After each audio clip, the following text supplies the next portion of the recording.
반갑습니다. 비록 영상이지만 오늘도 함께 말씀의 교제를 나눌 수 있도록 인도하신 하나님과 또 함께하는 모든 성도분들을 환영하고 축복합니다.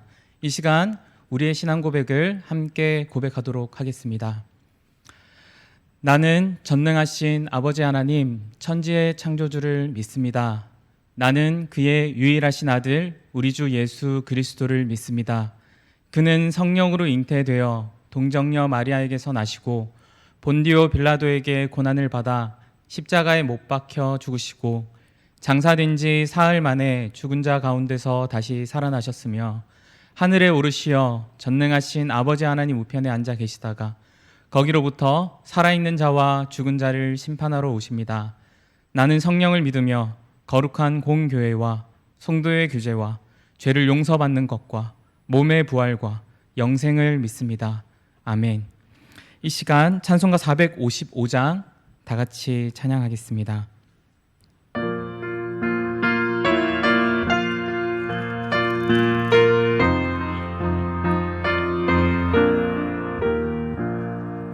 주님의 마음을 본받는 자, 그 맘에 평강이 찾아오면 험악한 세상을 이길 힘이 하늘로부터 인함이로다. 주님의 마음 본받아 살면서 그 거룩하심 나도 이루리. 주 모습 내 눈에 안 보이며 그 음성 내 귀에 안 들려도 내 영혼 날마다 주를 만나 신령한 말씀 늘 배우도다. 주님의 마음 본받아 살면서 그 거룩하심 나도 이루리. 가는 길 거칠고 험하여도 내 맘에 불평이 없어짐은 십자가 고난을 이겨내신 주님의 마음 본받음이라.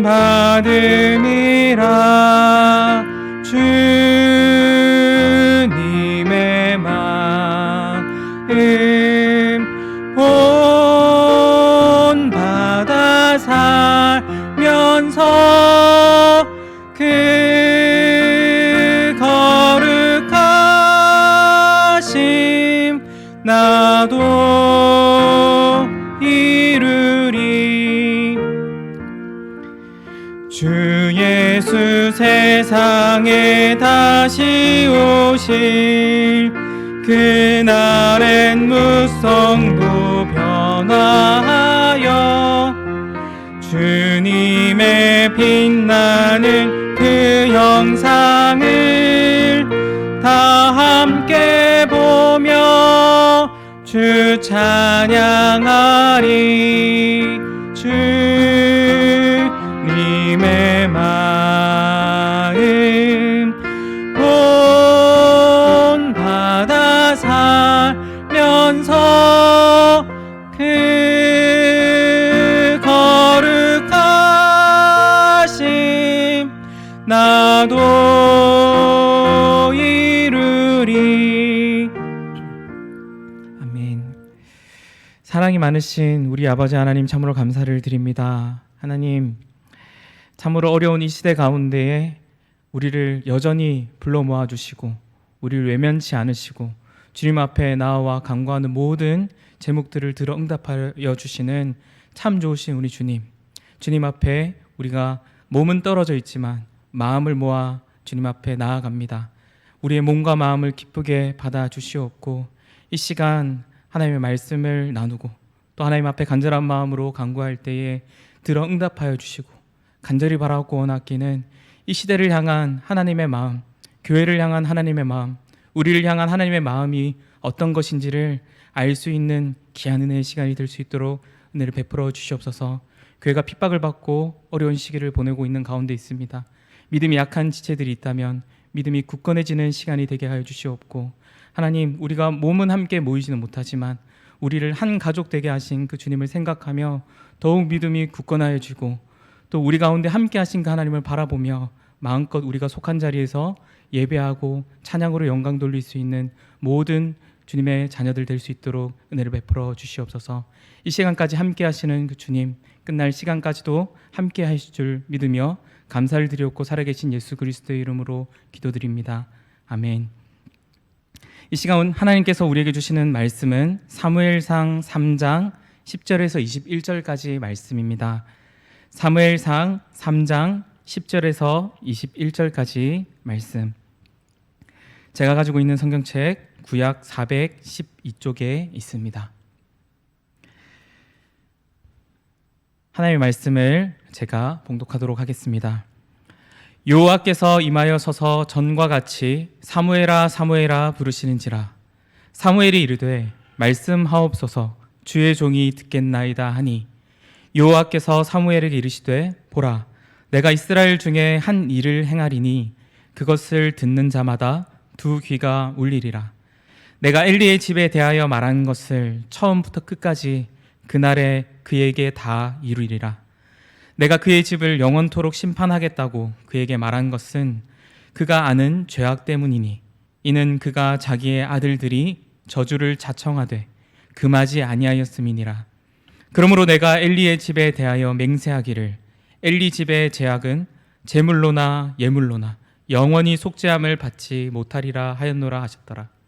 사무엘이 아침까지 누웠다가 여호와의 집의 문을 열었으나 그 이상을 엘리에게 알게 하기를 두려워하더니, 엘리가 사무엘을 불러 이르되 내 아들 사무엘아 하니, 그가 대답하되 내가 여기 있나이다 하니, 그가 이르되 내게 무엇을 말씀하셨느냐. 청하노니 내게 숨기지 말라. 내게 말씀하신 모든 것을 하나라도 숨기면 하나님이 내게 벌을 내리시고 또 내리시기를 원하노라 하는지라. 사무엘이 그것을 그에게 자세히 말하고 조금도 숨기지 아니하니, 그가 이르되 이는 여호와이시니 선하신 대로 말할 것이니라 하니라.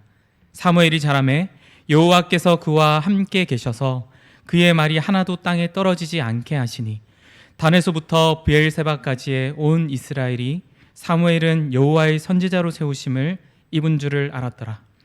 여호와께서 실로에서 다시 나타나시되, 여호와께서 실로에서 여호와의 말씀으로 사무엘에게 자기를 나타내시니라. 아멘. 제게 4살이 된 조카 한 명이 있습니다. 평소에 너무 겁이 없어서 높은 곳도 무서워하지 않고, 큰 개나 또 닭, 그러한 어른들도 주저할 만한 그런 동물들을 서슴없이 다가가서 만지곤 합니다. 당연히 이 아이의 부모님은 걱정이 되겠지요. 그래서 이렇게 자주 이야기를 했다고 합니다. 만약에 차가 앞에서 오면 무엇을 하고 있든지 그만두고 꼭 벽 쪽으로 피하렴. 그리고 얼마 뒤 좋아하는 그 킥보드를 타고 있다가 자동차가 마주하는 상황이 닥쳐오게 되었습니다. 그러자 이 조카가 한 행동이 무엇인지 아십니까? 좋아하는 그 킥보드를 휙 옆으로 던져버리고 벽 쪽으로 피했다는 그런 이야기를 들었습니다. 이 이야기를 듣고서는 참 잘했다, 참 잘했구나, 그렇게 칭찬을 해주었습니다.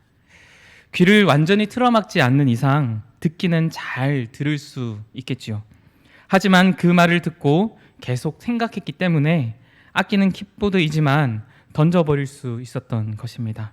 만약 듣기만 하고 자동차가 오는 것을 무서워하지 않고 쉽게 생각했다면 어떤 일이 벌어졌을까요? 몸이 다치는 큰 일이 벌어졌을지 모릅니다. 성경에서도 들음에 대해서 대단히 많이 언급합니다. 그중 하나 최근 새벽마다 묵상하고 있는 예레미야 말씀에서는 어떤 말씀을 발견하게 됩니까? 예레미야 18장 10절 말씀입니다. 만일 그들이 나 보기에 악한 것을 행하여 내 목소리를 청종하지 아니하면 내가 그에게 유익하게 하리라고 한 복에 대하여 뜻을 돌이키리라. 하나님께서는 시내산에서 이스라엘 백성들과 언약을 맺으셨습니다. 거기서 하나님의 말씀을 잘 듣고 순종하면 이 모든 세상 나라들 중에서 제사장 나라, 거룩한 백성이 되겠다고 그렇게 약속하셨습니다. 하지만 예레미야서에서 나타난 바와 같이 이스라엘이 바벨론에 의해 결국 멸망할 수밖에 없었던 이유가 무엇입니까?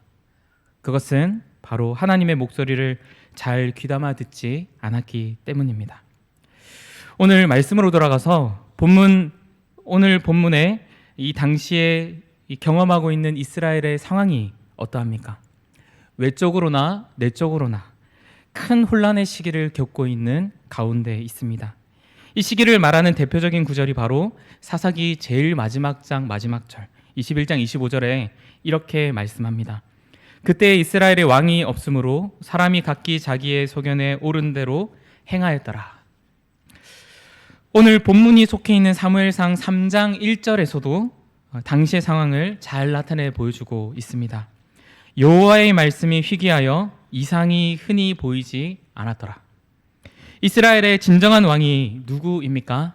시내산에서 언약을 맺었던 것처럼 이스라엘의 진정한 왕은, 세상의 진정한 왕은 바로 하나님이십니다. 하나님께서 말씀하시고 인도하심에 따라 살아가는 백성들이 바로 이스라엘 백성들입니다. 그런데 어떻습니까? 왕이 없다고 그렇게 말씀합니다. 눈에 보이는 그 왕이 아니라 하나님의 통치, 다시 말해 하나님의 그 말씀의 통치가 없는 상태가 바로 지금 이스라엘의 상태입니다. 그러면 어떻게 됩니까? 죄된 본성에 의해서 자기의 기준을 따라 모든 악함과 이기심이 나타나게 됩니다. 가진 자는 더 가지려고 하고 하나님께서 말씀하신 그 정의와 공의는 찾아볼 수가 없게 됩니다. 이때의 이스라엘 상황을 생각해 보십시오. 얼마나 애타도록 옳은 왕, 정의와 공의를 행하는 그 왕을 그리워하겠습니까? 하나님께서 일방적으로 숨으신 것도 아닙니다. 하나님께서는 그의 백성을 버리지 않으시고 늘 말씀하시고 인도하시기를 원하시는 분입니다. 그렇다면 문제는 무엇입니까? 하나님의 전에서 예배는 하는데, 다시 말해 하나님을 믿는다고 고백하고 멀쩡히 신앙생활은 잘 하는 것 같은데 정작 그 마음에 하나님에 대한 그 존재의 인정이 없고 나아가 하나님의 말씀에 귀 기울이는 자가 없는 것 때문입니다. 한나가 특별해서도 아닙니다. 당시 하나님의 살아계심을 인정하고 하나님 앞에 진심으로 나오는 자가 아주 희귀했기 때문에 하나님께서는 그의 기도를 들으시고 마음속으로 생각하셨던 것입니다. 하나님께서 주신 아들 사무엘 역시 특별한 사람이 아니라 하나님의 말씀 듣는 자가 희귀했기 때문에 하나님의 말씀에 귀 기울인 그에게 하나님께서 나타나시고 말씀하시고 하나님의 구속 역사 가운데 큰 쓰임을 받는 자로 부르시게 되는 것입니다. 오늘 말씀을 통해서 발견할 수 있는 것이 있습니다. 첫째는 내 생각과 관점을 꺾어야 한다라는 것입니다.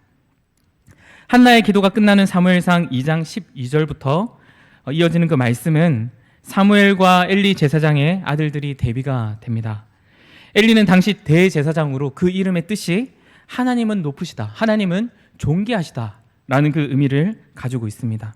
그렇다면 이 엘리의 아들들은 어떻게 생활을 해야 할까요? 그 엘리의 이름대로 하나님을 존귀한 분, 하나님을 높으신 분으로 당연히 믿고 따라야 합니다. 그렇지만 이 엘리의 아들들이 어떤 행실을 보이게 됩니까? 하나님께 바쳐지는 제물에 손을 아무 거리낌 없이 대는 것은 물론 회막문에서 수종을 드는 여인들과 동침하는 일이 벌어지게도 됩니다. 반면 사무엘은 어떤 모습이 나타납니까? 말씀에서 여호와 앞에서 자라니라 그렇게 말씀합니다. 더욱 극명히 대비되는 말씀이 있습니다. 사무엘상 2장 23절 말씀과 26절 말씀인데요. 23절 말씀을 먼저 보면 엘리는 그의 아들들에게 이렇게 말합니다. 그들에게 이르되 너희가 어찌하여 이런 일을 하느냐? 내가 너희의 악행을 이 모든 백성에게서 듣노라. 그의 반면 사무엘에 대한 평가는 26절 말씀에 나타납니다. 아이 사무엘이 점점 자라매 여호와와 사람들에게 은총을 더욱 받더라. 무엇이 문제입니까? 하나님을 전혀 존귀하게 여기지 않는 것 때문입니다. 자신의 즐거움, 자신의 생각과 기준을 하나님보다 더 존귀하게 여긴 결과 이 두 자녀가 극명하게 갈리게 됩니다. 죄가 무엇입니까? 죄는 처음 세상에 이 죄가 들어오게 되었을 때를 생각해 보면 알 수가 있습니다. 처음 이 세상을 하나님께서 만드시고 그것을 보신 후에 말씀하신 것이 무엇입니까? 하나님 보시기에 좋았더라 입니다. 여기서 좋다라는 이 말은 선하다라는 말과 똑같은 의미를 가집니다. 다시 말해 죄가 이 세상에 들어오기 전에는 좋은 것, 즉 선의 기준은 하나님이시지요. 그런데 이 죄가 이 세상에 들어옴에 따라 어떻게 변질시킵니까? 더 이상 하나님 편에서 하나님의 기준에서 좋은 것, 선의 기준이 하나님이 아니라 나의 기준에서 행하는 것이 좋은 것이고 곧 선한 것이 되게 되도록 그렇게 변질시킵니다. 엘리의 아들들은 자신의 생각과 관점에서 좋은 것을 따라 행동했습니다. 그런데 오늘 말씀 가운데 자신의 생각과 관점을 가지고 살아가는 이는 엘리의 아들들뿐만이 아니라는 것을 말씀을 통해서 보게 됩니다. 하나님께서는 사무엘상 2장 27절에서 28절까지 말씀에서 하나님의 사람, 다시 말해 익명의 한 선지자를 통해 엘리에게 말씀하시는 것을 볼 수가 있습니다. 하나님께서 엘리의 집안이 제사장으로 섬기도록 은혜를 베풀어 주셨다. 그것을 상기시키면서 이어지는 29절 말씀에서 이렇게 말씀하시면서 진노하십니다.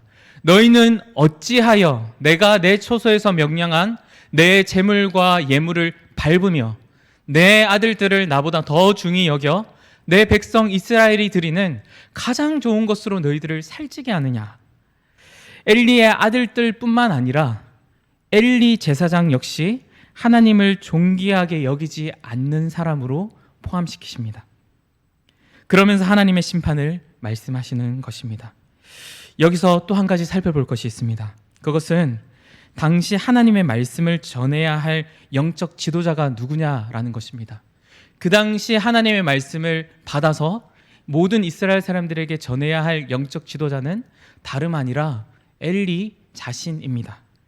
그런데 그럼에도 불구하고 이 영적으로 무지한 그에게 하나님께서 다른 선지자를 통해서 하나님의 그 심판의 경고 메시지를 전하도록 하십니다. 뒤이어 오늘 본문에서도 엘리 가문의 심판 메시지가 반복해서 나타납니다. 사무엘상 3장 13절 말씀입니다.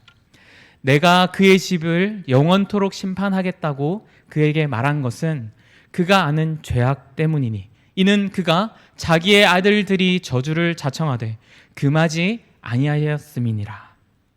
이번에는 익명의 한 선지자가 아니라 한참이나 자신보다 어린 사무엘을 통해서 하나님의 심판의 메시지를 전달하는 말씀이 나타납니다.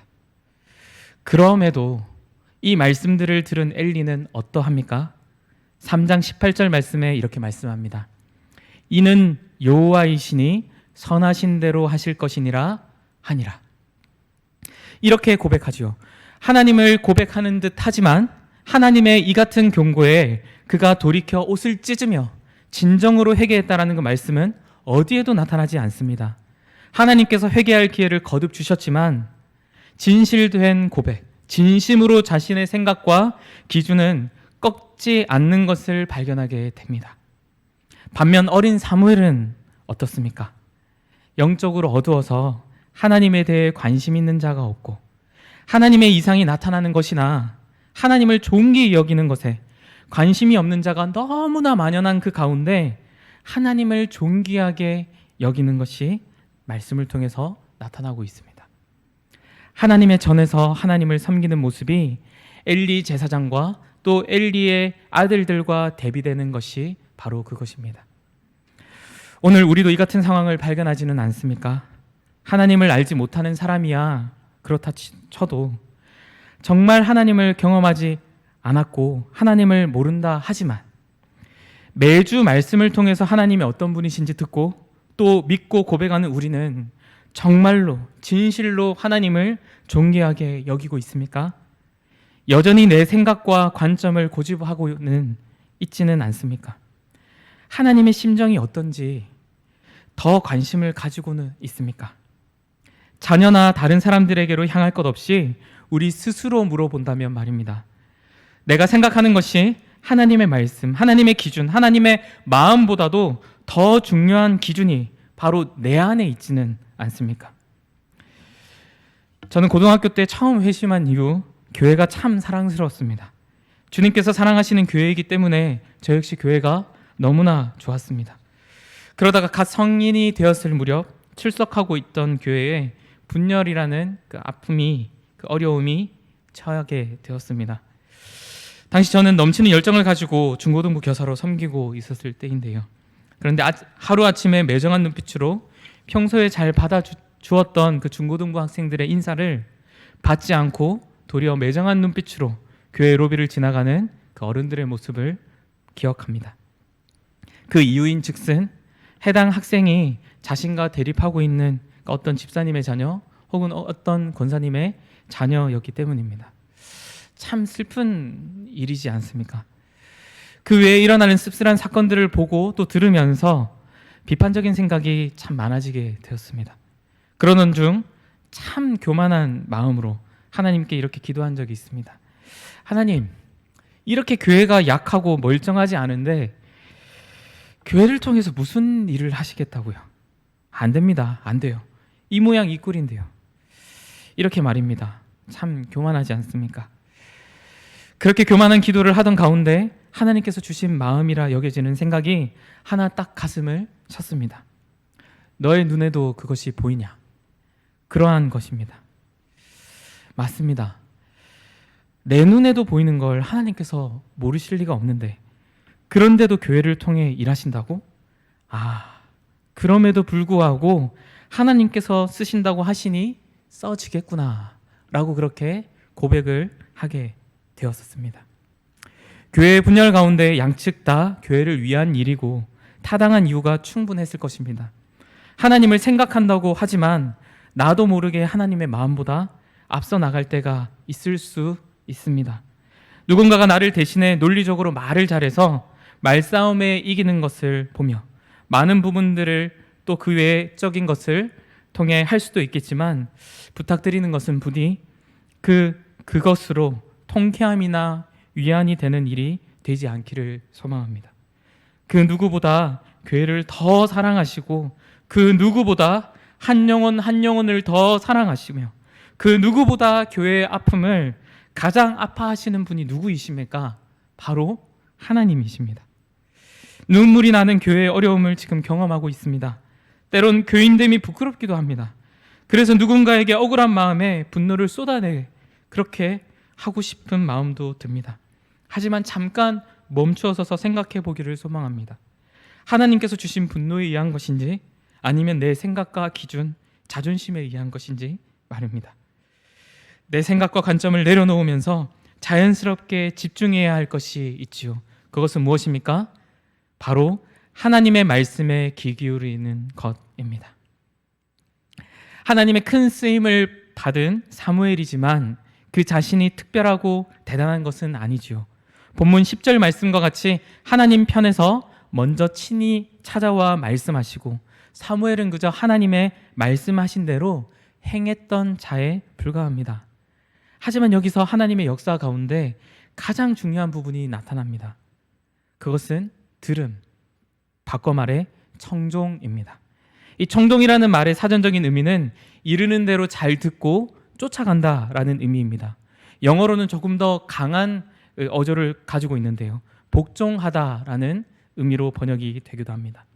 다시 말해 이 청종이라는 것은 단순히 흘려듣는 것이 아니라 말하는 이의 그 말의 진심을 잘 알고 그것을 새기고 전적으로 그 말에 순종한다라는 그 능동적 의미를 가지고 있는 것이 바로 이 청종이라는 말입니다.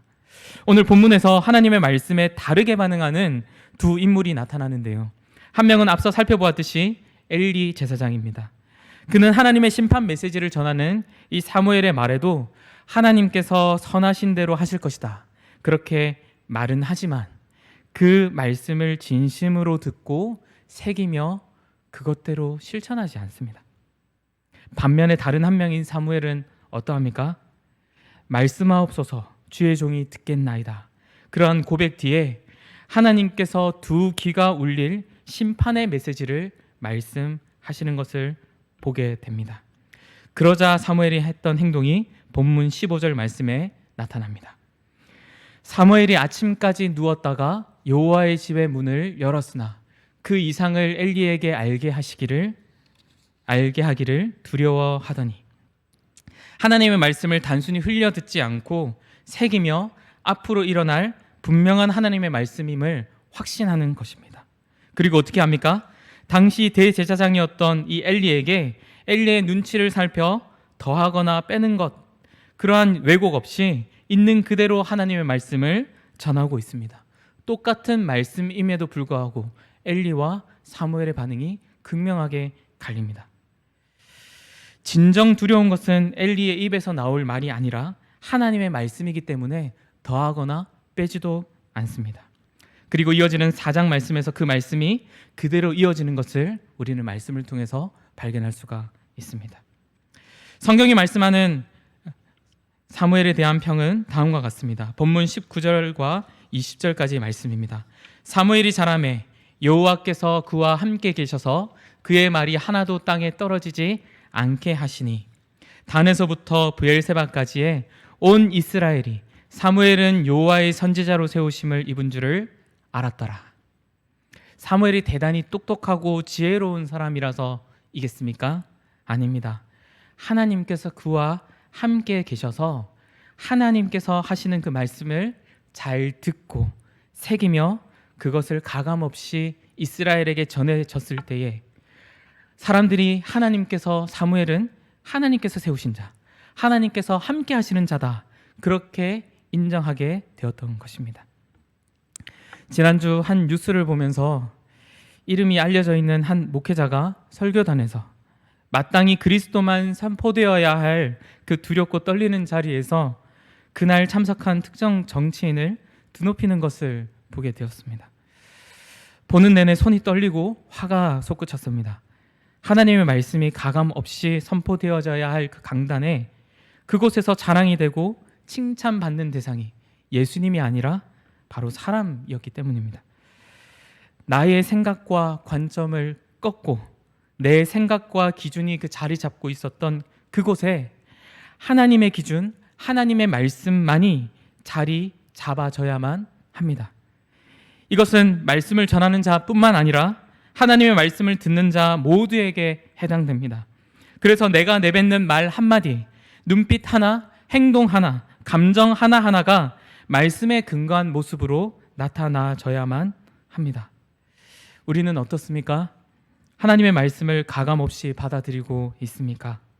흘려듣는 것이 아니라 내 생각과 관점을 치워버리고 하나님의 말씀이 그 자리에 차지하도록 하여서 하나님의 말씀에 근거한 모습이 나타나고 있습니까? 참으로 연소하고 부족함 많은 사람이 바로 저입니다. 그래서 이 자리에 서서 눈으로 보이는 것만이 아니라 내 안의 모든 두려움과 또 더러움과 부끄러움을 아시는 하나님의 시선을 생각하게 되면 두렵고 떨리게 됩니다. 강단에 서는 모든 말씀 전하는 자에게 늘 겸손하며 자신의 생각을 치우고서 하나님만 의식하고 하나님의 거룩하신 말씀을 가감없이 전할 수 있도록 기도해 주시기를 부탁드립니다. 나아가 모든 주님의 자녀들이 하나님의 말씀을 잘 듣고 새기고 그 말씀에 전적으로 순종하는 자들이 될 수 있도록 기도해 주시기를 부탁드립니다. 말씀을 정리하고자 합니다. 코로나19가 다시 기승을 부리는 지금 주님의 몸된 교회도 참 가슴 아픈 상황을 맞이하고 있습니다. 교회를 향한 비난이 끊이지 않습니다. 이에 어떤 한 목사님은 이렇게 솔직한 고백을 합니다.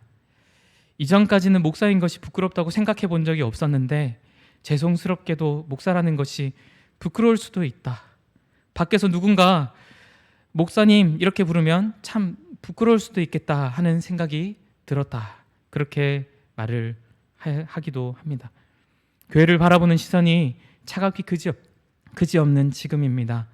교회 다니는 사람을 금지하는 식당, 특별히 믿지 않는 배우자, 자녀들의 그 시선과 비판은 우리의 마음을 더욱 쪼그라들게 합니다. 이 가운데 우리는 무엇을 가장 먼저 해야 할까요? 어떠한 모든 행동들에 앞서서 가장 먼저 하나님의 심정이 어떤 것인지 묻고 듣는 것입니다. 아내와 결혼한 지 얼마 되지는 않았지만요, 한 번씩 생각이 충돌할 때가 있습니다. 저는 아내를 배려한다고 생각을 하고 또 좋아한다고 생각해서 한 일인데 얼마 전 한마디가 너무나 가슴 아프게 제 마음을 찌르게 되었습니다. 그것은 당신이 나를 생각해 주려고 하는 것은 알겠어요. 그런데 그것보다도 내 마음, 내 감정이 어떤지 생각해 주었으면 좋겠어요. 이 말을 하였습니다. 마음이 참 아픕니다. 아내를 만나기 전에는 제가 참 착한 줄 알았습니다. 잘하고 있다 혹은 잘할 수 있다 그렇게 생각했습니다. 하지만 그게 아니었습니다. 아내에게 있어서 정말 중요한 것은 마음이지 부차적인 것들이 아니었던 것입니다. 우리 주님께서도 그러면서 그러시지 않을까 생각해 봅니다. 하나님을 위해 한다고 하는 많은 일들이 있을 것이고 그것이 내 생각에 좋을 수도 있지만 하나님을 위해서 많은 사람들과 싸울 수도 있겠지만 가장 먼저 하나님의 마음, 하나님의 감정이 어떤지 알아주었으면 좋겠구나 그렇게 말씀하시지 않나 생각됩니다. 말씀을 생각하면서 기도했으면 좋겠습니다. 내가 원하는 것, 내게 시급하고 간절한 것을 크게 소리내어 기도하는 것도 좋지만 하나님의 살아계심을 믿고 그분이 우리와 함께 하심을 믿고 주님, 지금 우리가 살아가는 시대 주님께서 사랑하시는 교회, 주님의 자녀들의 상황이 이렇습니다. 참 가슴 아픕니다. 하지만 주님, 주님의 마음과 뜻을 먼저 알려주십시오. 이렇게 잠잠히 기도하며 우리의 생각과 마음의 주파수를 하나님께 맞추며 귀 기울여 볼 수 있는 시간이 되기를 소망합니다. 우리가 하나님을 위해서 하는 행동보다, 하나님을 위해서 한다고 하는 말 한마디보다, 행동 하나보다, 감정의 표현 하나보다 하나님께서 지금 나보다 더 이 상황을 가슴 아파하실 것이고 나보다 더 교회를 향한 그 마음이 아파하실 것인데 지금 잠깐 우리가 멈춰서서 말씀을 생각하며 기도하기를 원하는 것은 하나님이 교회를 향해 어떤 마음을 가지고 계신가, 얼마나 아파하고 계시는가, 하나님께서 이 시대를 향해서 무엇을 말씀하고 싶어 하시는가, 그것에 귀 기울이고 하나님 말씀하십시오. 주님의 종이 듣겠습니다. 하나님의 마음을 말씀해 주십시오. 그 마음을 내 마음 가운데 가득 채워 넣겠습니다. 내 생각과 내 고집과 내 의견이 아니라 하나님의 것으로 가득 채우기를 원합니다. 그렇게 기도할 수 있는 오늘 이 시간 되기를 소망합니다. 말씀을 생각하며 기도하고 또 개인의 기도의 제목들을 가지고 10분 정도 기도하며 자유하시기를 소망합니다. 함께 기도하겠습니다.